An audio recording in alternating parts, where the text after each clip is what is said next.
बिस्मिल्लाहिर्रहमानिर्रहीम। Second year students, chapter number 6 anti derivative हम लोग डिस्कस कर रहे हैं और इसमें हमारी एक्सरसाइज जो है वो है 6.1। 6.1 बेसिकली इसमें आप 3 फार्मूलाज सीखेंगे इंटीग्रल के, और वो फार्मूलाज फिर आगे पूरे चैप्टर्स में जो है आप उसको इस्तेमाल करेंगे। तो अभी तक हम 2 टाइप्स डिस्कस कर चुके हैं। एक टाइप नंबर 1 जिसमें x to the power n को इंटीग्रेट करना हमने सीखा था, और टाइप नंबर 1 में फिर जितने भी क्वेश्चन थे वो उसी फार्मूले से सॉल्व हुए। इसी तरह टाइप नंबर 2 में जितने भी क्वेश्चन हमने रखे थे उसमें फार्मूला सेकंड वाला इस्तेमाल हुआ था, ax प्लस बी की पावर n। ठीक है, तो ax प्लस बी की पावर n का इंटीग्रल क्या होता था, ax प्लस बी की power n plus 1 over a into n plus 1। ठीक है, इसी तरीके से आज हम टाइप नंबर 3 जो है उसमें एक और फार्मूला सीखेंगे और फिर वो हमारे पास यूँ समझें कि एक्सरसाइज तकरीबन मुकम्मल हो जाएगी। इसमें पिछली एक्सरसाइज में जो है वो टाइम की कमी की वजह से एक छोटी सी चीज़ रह गई थी।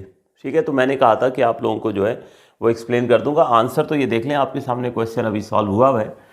ठीक है, तो ये आंसर तो मैं ले आया था।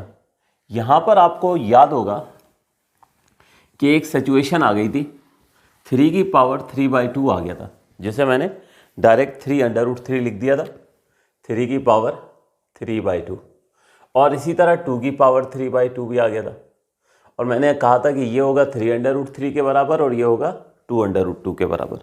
तो मैंने कहा था कि लॉजिक नेक्स्ट क्लास में मैं क्लियर कर दूंगा। ठीक है, तो पहले इसको समझते हैं और फिर हम टाइप नंबर 3 की तरफ जाते हैं और उसके फार्मूला की बात करते हैं।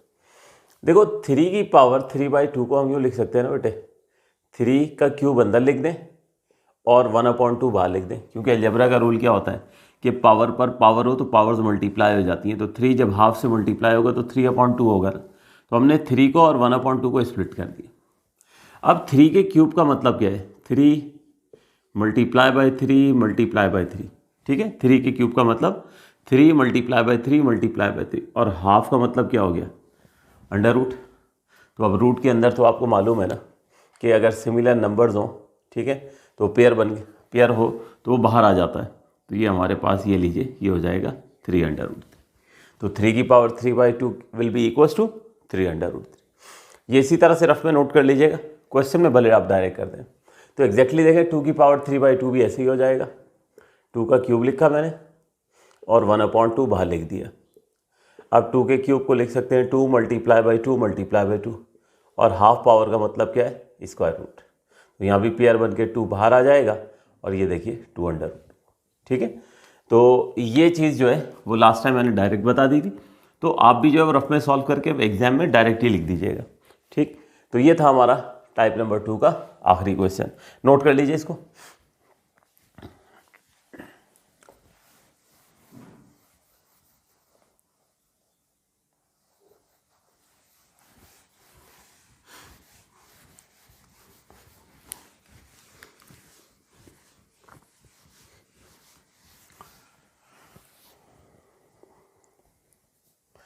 नेक्स्ट हमारे पास टाइप नंबर 3 में अब जो फार्मूला इस्तेमाल होने जा रहा है उसको ज़रा तवज्जो से देख लीजिए। देखिए, टाइप नंबर 3 में हम जो फार्मूला इस्तेमाल करेंगे उसमें क्या सिचुएशन होगी। देखिए, फार्मूला नंबर 1, अगर मैं एक दफ़ा कोई रिव्यू दूं, फार्मूला नंबर 1 क्या है, x to the power n। x to the power n का इंटीग्रल क्या सीखा था हमने, 1/n+1 x to the power n+1। तो जब कभी भी मैं फार्मूला नंबर 1 कहूँ तो उससे मुराद यही फार्मूला। ठीक है, इसी तरीके से हमने फिर टाइप नंबर 2 में क्या सीखा कि अगर इंटीग्रेट करना है ax प्लस बी की पावर n को, ax प्लस बी की पावर n को इंटीग्रेट करना है तो फार्मूला क्या हो जाता है, ax प्लस बी की power n+1 over a into n+1। ये टाइप नंबर 2 में फार्मूला इस्तेमाल किया है। अब हम डिस्कस करने जा रहे हैं उस फार्मूले को जो टाइप नंबर 3 में होगा। तो टाइप नंबर 3 में बेटे ये फार्मूला होगा, इसे हमेशा फार्मूला नंबर 3 जो है मैं पुकारूंगा। तो इंटीग्रल ऑफ, देखिए अगर हमारे पास कोई फंक्शन है, ठीक है, उस फंक्शन के ऊपर पावर है और साथ ही प्रोडक्ट में डेरिवेटिव मौजूद है। दोबारा सुनिए, एक फंक्शन है, उसके ऊपर पावर है और साथ प्रोडक्ट में डेरिवेटिव मौजूद है। तो उसका इंटीग्रल क्या होगा कि फंक्शन की पावर में आप 1 ऐड करोगे और वही पावर डिनोमिनेटर में आ जाएगी। ये है फार्मूला नंबर 3।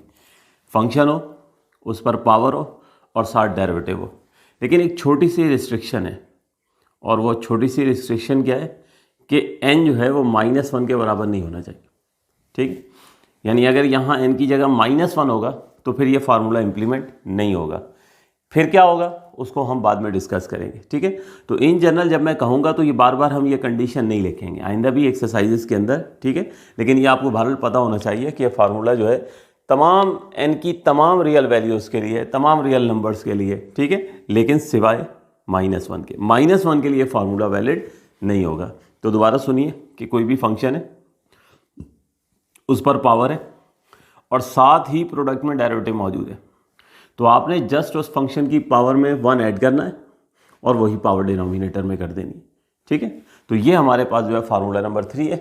इसकी बेस पे जो है वो हम क्वेश्चन जो हैं वो सॉल्व करेंगे।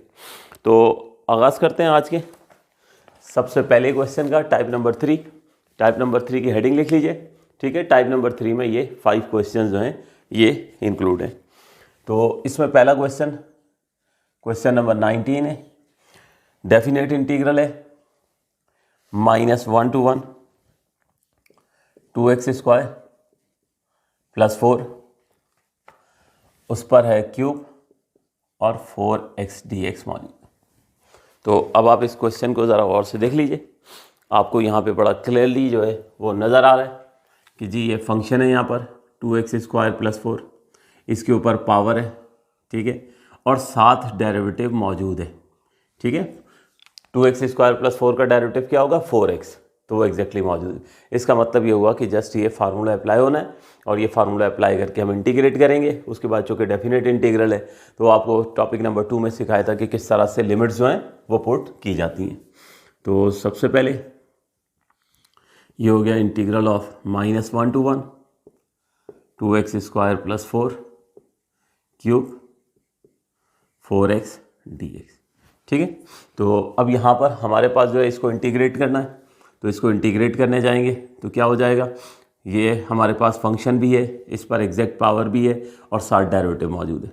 इट्स मीन कि जो भी फंक्शन होगा उसकी पावर में 1 ऐड करेंगे और वही पावर डिनोमिनेटर में आ जाएगी। ठीक है, जो भी फंक्शन की पावर होगी उसमें 1 ऐड करोगे और वही पावर डिनोमिनेटर में आ जाएगी। अब चूँकि ये डेफिनेट इंटीग्रल है तो इंटीग्रेट तो हो गया, इंटीग्रेशन का रूल तो अप्लाई कर दिया, तो अब ये लिमिट्स कहाँ जाएंगी, तो इसका तरीका ये होता है कि यहाँ पे स्क्वायर ब्रैकेट लगाएंगे, ठीक है, और इस तरह से लिमिट्स जो है आप यहाँ पर जो है वो लिख देंगे। ये इस तरीके से हमने इसको इंटीग्रेट कर दिया। अब ये हमारे पास चूँकि डेफिनेट इंटीग्रल है, एग्जैक्टली बाउंड्रीज गिवन है कहाँ से कहाँ तक इंटीग्रेट करना है, तो डेफिनेट इंटीग्रल में याद रखिएगा कि ये कांस्टेंट ऑफ इंटीग्रेशन कभी भी ऐड नहीं होगा। आगे बात समझ में, ठीक है। तो मैं जानबूझ के इस तरह लिख दिया करता हूँ ताकि आपको बहुत अच्छे से मेमोराइज रहे कि सी इसमें ऐड नहीं करना है। ठीक है, तो अब हमारे पास यहाँ पे क्या करना है, हमने इसको सिंप्लीफाई करना है और सिंप्लीफाई करके हमने इसको आंसर तक पहुँचाना है। अच्छा, सामने आप यकीनन फिर रेफरेंस जो है वो दे देंगे कि अगर हमारे पास एक फंक्शन है, ठीक है, उसके ऊपर जो है वो पावर है, साथ प्रोडक्ट में डेरिवेटिव है, तो आप क्या करो उस फंक्शन की पावर में 1 ऐड करोगे और वही पावर डिनोमिनेटर में आ जाएगी।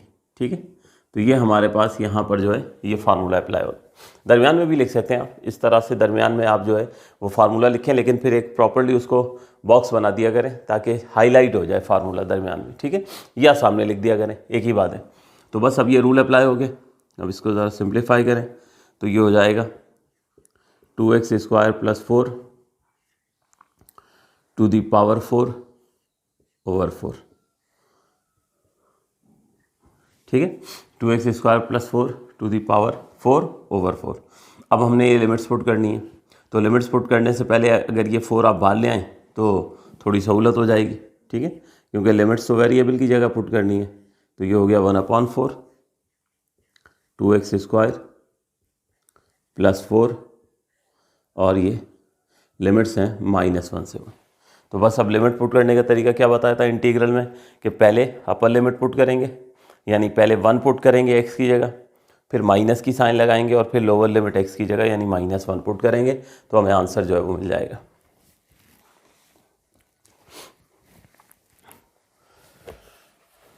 तो कंप्लीट करते हैं। तो ये हो जाएगा हमारे पास 1/4। अब इसमें सबसे पहले यहाँ पे अपर लिमिट पुट करेंगे तो ये हो जाएगा हमारे पास 2 × x², ठीक है, +4 x² यहाँ लिखते हैं, ये था x²। तो अब आप क्या करोगे, यहाँ पे x की जगह क्या पुट करना है, 1 पुट करना है, अपर लिमिट। सबसे पहले क्या होगा, x की जगह अपर लिमिट पुट होगी, उसके बाद माइनस की साइन आएगी और उसके बाद x की जगह आप क्या पुट करोगे, लोअर लिमिट पुट कर दोगे। तो लोअर लिमिट क्या थी, -1। तो लिमिट पुट करने का तरीका क्या होता है कि सबसे पहले जो आंसर आ जाएगा आपके पास, जो इंटीग्रल आ जाएगा, उसमें पहले आप अपर लिमिट पुट करेंगे, ठीक है, फिर माइनस की साइन आएगी, फिर आप लोअर लिमिट पुट करेंगे। अब जस्ट कैलकुलेट करते हैं तो 1/4, तो ये 1 का स्क्वायर 1 ही हो जाएगा, ठीक है, और 1 को आप 2 से मल्टीप्लाई करेंगे तो ये बनेगा 2 + 4। फिर माइनस की साइन आई, यहाँ पे स्क्वायर की वजह से माइनस एलिमिनेट हो गया तो ये +1 हो जाएगा। +1 को आप 2 से मल्टीप्लाई करेंगे तो ये भी 2 + 4 हो जाएगा। इन द नेक्स्ट स्टेप 1/4, ये हो गया 6 - 6, 1/4, 6 - 6 हो गया 0, और इस तरह से लीजिए स्टूडेंट्स, इस क्वेश्चन का आंसर आ गया 0। नोट कीजिए।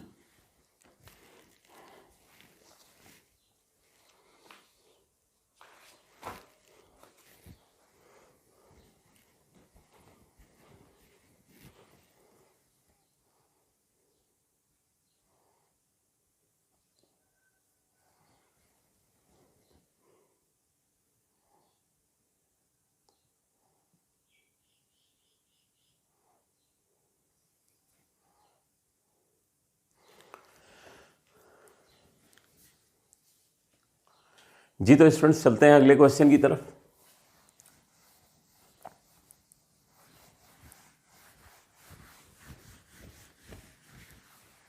नेक्स्ट हमारे पास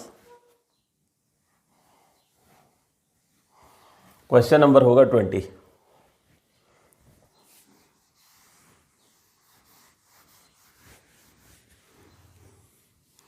क्वेश्चन नंबर 20 एक बार फिर डेफिनेट इंटीग्रल ही,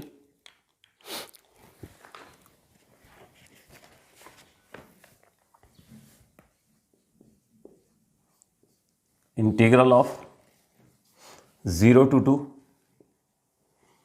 x² + bx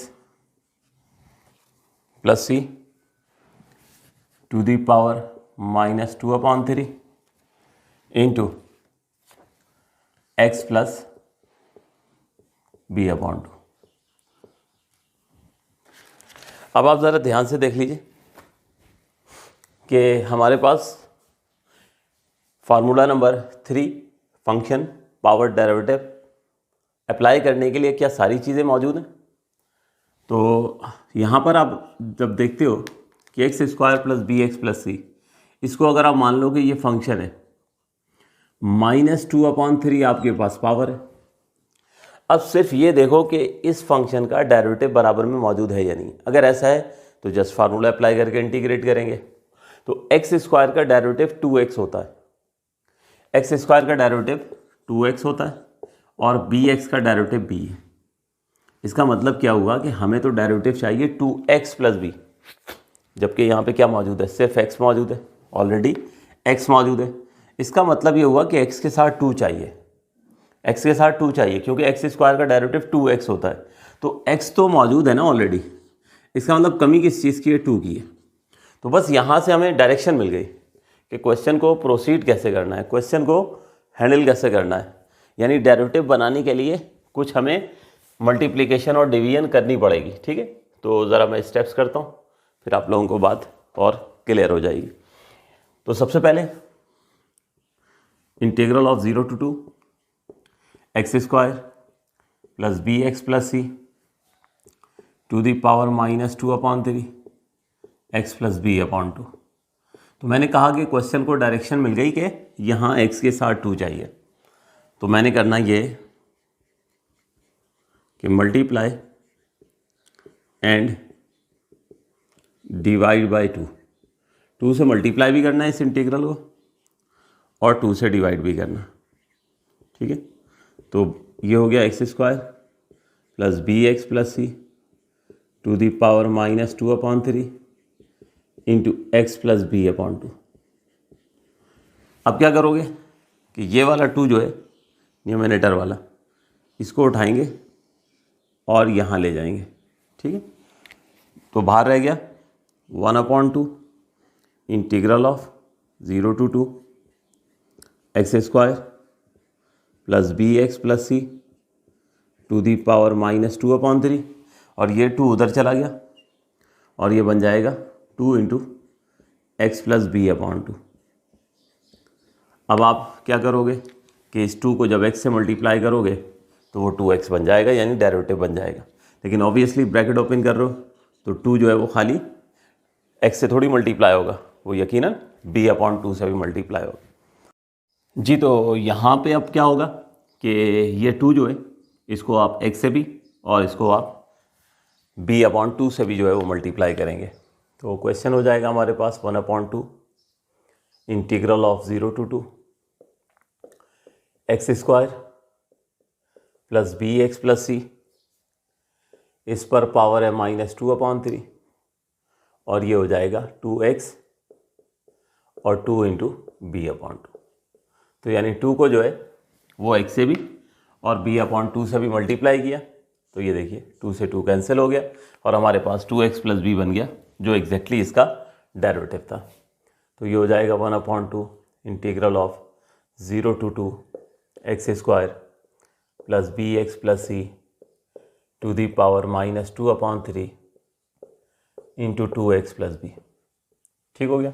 तो अब ये देखें एग्जैक्टली हमारी रिक्वायरमेंट पूरी हो चुकी है। ये फंक्शन है, इस पर पावर है -2/3 और साथ एग्जैक्ट डेरिवेटिव मौजूद है। तो जस्ट फार्मूला अप्लाई होगा, ठीक है, फंक्शन पावर डेरिवेटिव यानी फार्मूला नंबर 3, और इससे हम इसको जो है वो इंटीग्रेट कर देंगे। तो 1/2 तो एज इट इज आया। अब क्या होगा, फंक्शन की जो भी पावर है उसमें 1 ऐड करना है, ठीक है, और वही पावर पूरी की पूरी डिनोमिनेटर में आ जानी है।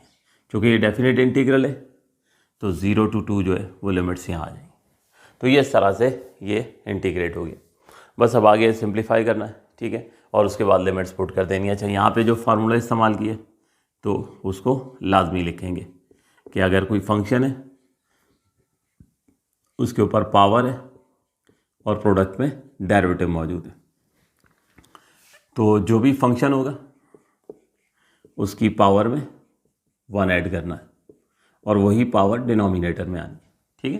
लेकिन जस्ट फॉर नॉलेज रिकॉल कर दूं, ये फार्मूला उस वक्त वैलिड नहीं होगा जब n किसके बराबर है, -1 के, ठीक है। तो ये formula minus other than all values के लिए अदर देन -1, ठीक है। तो बहरहाल अब यहाँ पर हम क्या करते हैं, इसको सिंप्लीफाई कर लें, लिमिट्स पुट करते हैं और आंसर तक पहुँचते हैं। तो ये 1/2 आया, ये हो गया x square plus B x plus C, power को सॉल्व करें -2/3 + 1 को, तो देखिए एलसीएम होगा, 3 जाके 1 से मल्टीप्लाई हो जाएगा, तो -2 + 3/3 यानी क्या हो जाएगी 1/3, ठीक है। तो X square plus B x plus C के ऊपर पावर 1/3, डिनोमिनेटर में भी वही हो रहा है -2/3 + 1, तो अभी किसके बराबर हो जाएगा 1/3। नेक्स्ट स्टेप में ये फ्रैक्शन सॉल्व होगा तो 3 ऊपर आ जाएगा, 1/2 3 times of x square plus B x plus C to the power 1/3, ठीक हो गया। अब जो है वो 3 को पहले बाहर ले आते हैं और उसके बाद जो है उसमें लिमिट्स पुट कर देते हैं। तो बाहर हो जाएगा 3/2, ये हो गया x square plus B x plus सी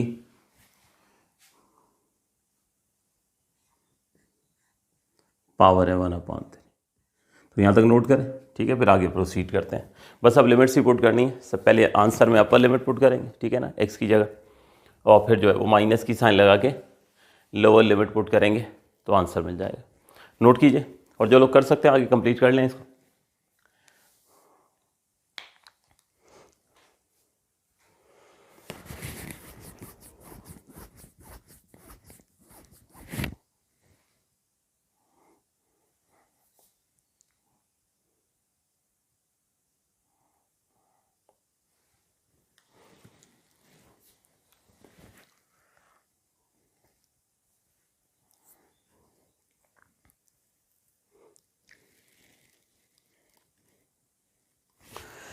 जी तो स्टूडेंट्स कंप्लीट करते हैं इसको।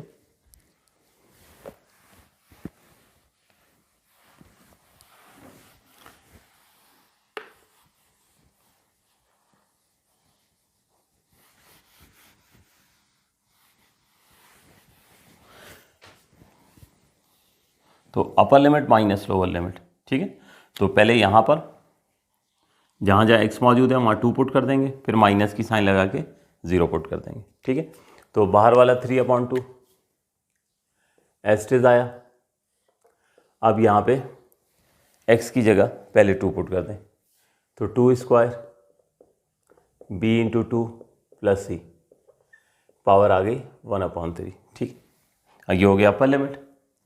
फिर minus lower limit, square of 0 b into 0 plus c, और इस पर भी पावर 1/3 है। तो ये इस तरह से लिमिट्स जो हैं ये पुट हो गई। पहले x की जगह अपर लिमिट 2 पुट कर दिए, और फिर x की जगह लोअर लिमिट 0 पुट कर दी। अब जस्ट इसकी ज़रा कैलकुलेशन कर लें, तो 3/2 ये हो जाएगा 4 + 2b + c, 4 + 2b + c, इसके ऊपर पावर 1/3, माइनस की साइन आई तो 0 + 0 0 ही हो जाएगा, यानी जस्ट c की पावर 1/3। तो ये इस तरह से हमने इसको जो है वो सॉल्व कर लिया। अब ये पावर हमारे पास जो है ये 1/3 है। तो पावर 1/3 को अगर आप जो है वो क्यूब रूट लिख लेते हैं तो लिख सकते हैं, ठीक है ना, क्योंकि इस हमारे पास जो है 1/3 का मतलब क्या होता है, क्यूब रूट। तो बुक में बहरहाल आंसर ऐसे ही छोड़ा गया, ठीक है। तो आप भी इसी तरह छोड़ दें, लेकिन क्यूब रूट लिख भी देंगे तो कोई फ़र्क नहीं पड़ेगा, ठीक है। तो ये बेटे फाइनली हमारे पास जो है ये आंसर आ गया। नोट कर लीजिए।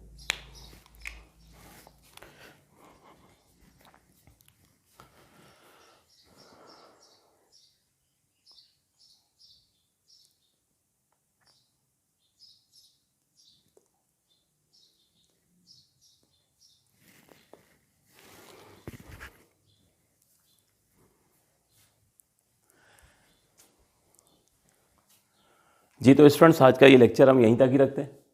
इसमें मज़ीद जो है वो 3 क्वेश्चंस रह गए। अगर आप ट्राई करना चाहें तो आप लोग कीजिएगा ज़रूर, ठीक है। बिल्कुल यही इसमें rule number 3 function power derivative, यही फार्मूला इस्तेमाल होगा, ठीक है। वरना इंशाल्लाह अगले लेक्चर्स में हम इनको तीनों क्वेश्चंस को कंप्लीट करेंगे। तो नेक्स्ट लेक्चर में कंटिन्यू करते हैं। थैंक यू एंड अल्लाह हाफ़िज़।